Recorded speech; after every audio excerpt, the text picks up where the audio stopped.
So what is force? A force is any push or pull that can make something start moving, stop moving, or change direction.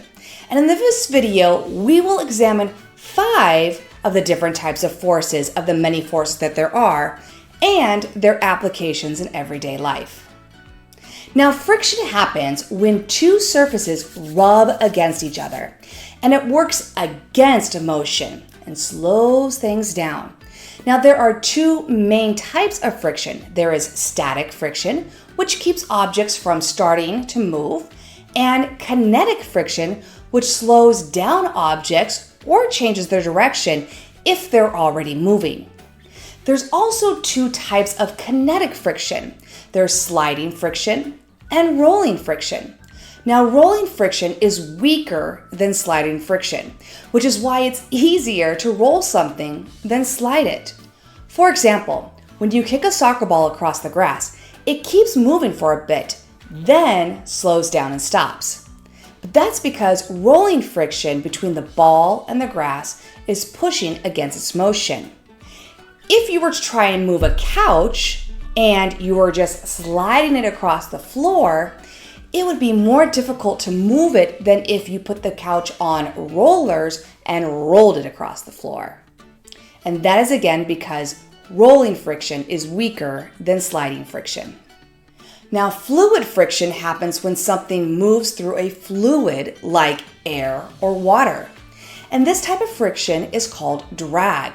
When it occurs in the air, though, we call it air resistance. And it also slows down objects such as skydivers and race cars. For example, when a skydiver opens a parachute, the parachute increases the air resistance, helping them slow down safely. In water, swimmers wear these sleek swimsuits to reduce the drag, allowing them to glide through the water more easily and swim faster. Now, gravity is a force that pulls objects towards each other. Some people think that gravity is the force that attracts us to Earth, but gravity is just a force that attracts.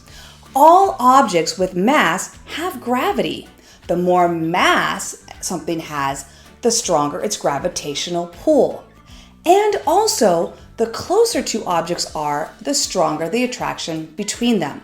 So when leaves come off a tree, they will be falling to the ground because they are attracted to the earth. The reason we don't feel the gravity attraction between each other or between you and your pencil that you're holding is because our gravitational pull is way smaller and minute compared to the gravitational pull of Earth. Elastic forces attempt to restore objects to their original shape after being stretched or compressed. Now, tension is a pulling force, where compression is a pushing force. A stretched rubber band is a perfect example of a tension force. When you let it go after it's been pulled, tension pulls it back and snaps it back into shape. Sitting on a couch, though, is an example of a compression force. You pushing down on the couch, when you get up, the couch likes to go back to the original position.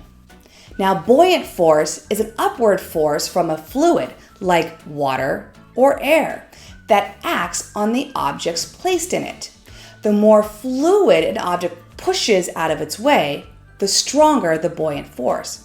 Now, if the object is less dense than the fluid it displaces, it will float. And that's why beach balls pop back up to the surface when you try and push them underwater. The buoyant force is greater than the ball's weight. So whether it's friction slowing down a ball or gravity keeping the moon in orbit, forces help explain how the world moves.